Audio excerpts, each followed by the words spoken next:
What's up, guys? I'm BTC. The next Overwatch event, the Lunar New Year event, is right around the corner. Today I'm going to go over when the event is going to start, what we can expect from this event, and I'm also going to make my predictions on who is going to get legendary and epic skins. This time it's going to be Year of the Ox, but in addition to the animal, there's also an element that goes along with it.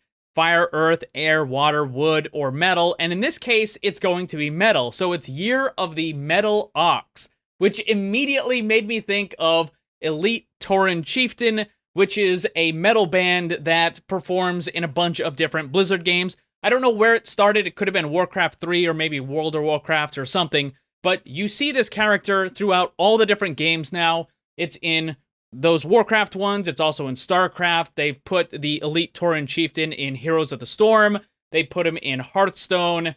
So this character is throughout all of them, except for Overwatch. There is nowhere where the Elite Tauren Chieftain has appeared in Overwatch. And since it's Year of the Metal Ox, it kind of seems fitting. While I do think there's a possibility of this type of character skin showing up in the game, probably for Reinhardt, I don't think it would be for the Lunar New Year event. It would probably be more for an anniversary event, because those are kind of whatever, right? Like, they just put whatever they think is cool for the anniversary. With the Lunar New Year event, they try to have kind of like a theme. Usually it's based on mythologies and stuff like that, so it's very unlikely that this type of character skin would be into the game for this event, but it would still be pretty cool. Let's begin by going over when the event is going to start. The Lunar New Year event is unique in that it does move around a little bit. Currently, we still have the Hanzo mini event going on, which will last until the 25th. I don't expect any of new stuff to happen that week or even the week after.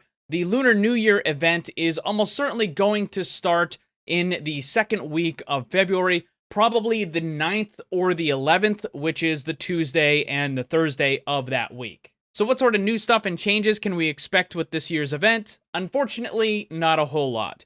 The Lunar New Year, the game mode that is chosen for this, is the Capture the Flag. Almost certainly we're going to get some Capture the Flag game modes in the arcade, as well as a competitive version of it that will give out some rewards and stuff. And maybe there will be some changes to these maps, just like what they did with Lucio Ball during the Summer Games, where they had the same maps, but they added a bunch of stuff to it to make it a little more interesting. It's entirely possible that they could do that, or they might take an existing map and kind of make it a little more festive, but I find it extremely, extremely unlikely that they're going to add any kind of new map just for this event. However, it's possible that they might take the Kenizaka map and kind of make that a little bit different, since we did just get it, and it is in that region of the world. It kind of would make sense, but I wouldn't exactly hold my breath for that. Or maybe it might not be that one. Maybe it will be Hanamura that gets that treatment, that kind of gets a little bit more festive with that sort of thing. But as far as new game modes or any kind of new maps and stuff, I think it's going to be very, very limited. Again, just a couple of cosmetic changes, and that's about it. Now, I know that might seem a little disappointing, but keep in mind that BlizzCon is going to also be happening in February during the same time frame of this event. And I'm going to make a video about what I expect that they're going to do at BlizzCon, and also a wish list of some of the things that I would like to see in Overwatch 2. But this year's BlizzCon is going to be February 19th and 20th, so right smack in the middle of the Lunar New Year event, we're going to have BlizzCon and all of those big announcements, so it kind of makes sense that they're not going to put a whole lot of effort into the Lunar New Year event, because it's going to be completely overshadowed by the BlizzCon stuff. Moving on to the legendary and epic skins. For those of you that are new, I use a fairly in-depth process for how I figure out what characters are going to get the skins. Here's an example with this chart right here, and I tend to get most of them correct. I don't ever get all of them right, but I do get most of them, definitely more than half.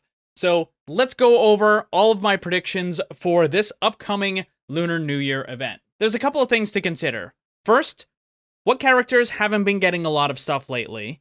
Second, which characters have never gotten something for this particular event? And third, are there any characters that might have a sort of connection to this type of event? Looking at the chart, you can see most characters have been getting stuff throughout the year, with the exception of Soldier 76, who hasn't gotten a single character skin for over a year. And also, for the characters that have never gotten something for the Lunar New Year event, it's going to be Ash, Baptiste, Echo, Sigma, and Soldier 76. Now, the first four are fairly new characters, so it's really not a big deal that they haven't gotten anything. But Soldier 76 has been around since the beginning. He hasn't gotten any skins in over a year, and nothing for the Lunar New Year event, so he is my #1 pick for a character that is going to get a legendary skin this year. My second choice for legendary skins is Symmetra for 3 reasons. 1, she hasn't gotten a lot of stuff this year. It was only 1 epic skin earlier in the year. The second thing is that for the Lunar New Year event, she's only ever gotten an epic skin, and that was back in 2017. It was the first time they did the Lunar New Year event, and she got an epic and hasn't gotten anything since then. And number 3, she actually has kind of a connection to this year, specifically Year of the Ox. One of the things that Blizzard has been trying to do a little bit more often is make cultural connections with the character skins in order to kind of fill out a little bit more of the backstory for the characters. In fact, that happened with Symmetra earlier this year. The only epic she got was for the Archives mission, and it was the Color Festival skin that happens in India. So another thing that is important to a very large number of people that live in India are oxen. It's part of one of their faiths. Actually, there's a whole bunch of different stuff. I don't want to go too much into it. Suffice it to say, a lot of people find oxen to be a sacred animal, and it's important. So with this year being Year of the Ox, it does kind of make sense that even if Symmetra is not directly connected to the Lunar New Year type stuff, the animal that it represents is important to Symmetra and what she believes. So that, combined with some of the other things that I mentioned, is why I believe Symmetra is going to get a legendary skin. Next choice is Ash. She has a fairly low number of legendary skins to begin with. Also, she hasn't been getting a lot of stuff over the course of the last year, and she's never gotten anything for the Lunar New Year, so it seems like she is another pretty good chance to have a legendary skin for this event. Also, I think Bob presents a really cool opportunity to do some interesting things. They could turn Bob into a kind of living statue. Maybe he could be made out of jade, or he could be made out of terracotta. And also, some of the other characters I'm going to suggest happen to be Omnics as well, so they could have kind of a running theme with jade statues, living statues type thing, or terracotta statue type thing. That would be really cool, because another thing about the Lunar New Year is they tend to base it around stories or around certain themes where multiple characters will all have character skins that are connected to each other. So, since there could be the possibility of multiple Omnic characters getting skins, they could all be the kind of living statues as a type of thing, which would be really cool. That brings me to the second Omnic, which is going to be Bastion. He hasn't been getting a lot of stuff. He only got 1 epic this entire year. That was for the Summer Games. And for the Lunar New Year event, he only got an epic skin, and again, just like Symmetra, that was back in 2017. So it's been a very long time since he has gotten anything for both the event and for just in general legendary skins. My fifth choice for a legendary skin is Orisa, who is in kind of the same situation as Bastion and Symmetra. Haven't been getting a lot of stuff. Orisa only got 1 epic this year, and she's only gotten a single epic for the Lunar New Year event. That was back in 2019, so not as far back as Bastion and Symmetra, but still quite a while since she's gotten a legendary skin and really kind of due for something from the Lunar New Year event itself. For the 3 epic weekly challenge skins, I went with Baptiste, Reaper, and Zarya. And the way that I figured this was essentially looking at what characters have been getting epic skins throughout the year, because now that we know that every event is going to have at least 3 epic skins, you can kind of make a pattern and see, well, you know, these characters got a bunch earlier in the year, and these haven't, so it seems like these 3 are kind of due.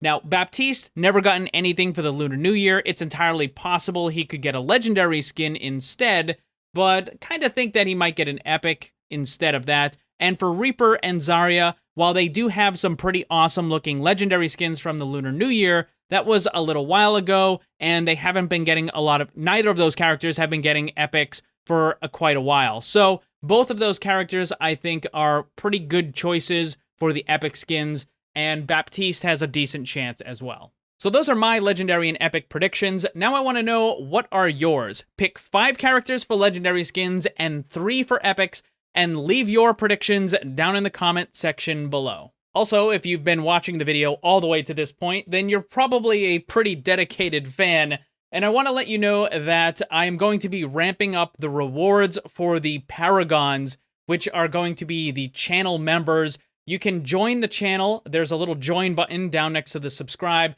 It's kind of like going on Patreon and that sort of stuff, and you can get a bunch of special VIP rewards, and I'm going to be a lot more active with that stuff, trying to grow the Paragon membership, and you can get a bunch of cool things, having your name at the back of the video, VIP sections in the Discord, and other stuff. So if you're interested in any of that, check it out down below. I appreciate all the support that you guys have been giving. A big thanks to all the Paragons and other channel members for all your support. If you'd like to become one and grab some cool rewards, click the join button down below. Also, if you enjoyed the video, drop a like before you leave. And remember, always blame the controller, because it's never your fault.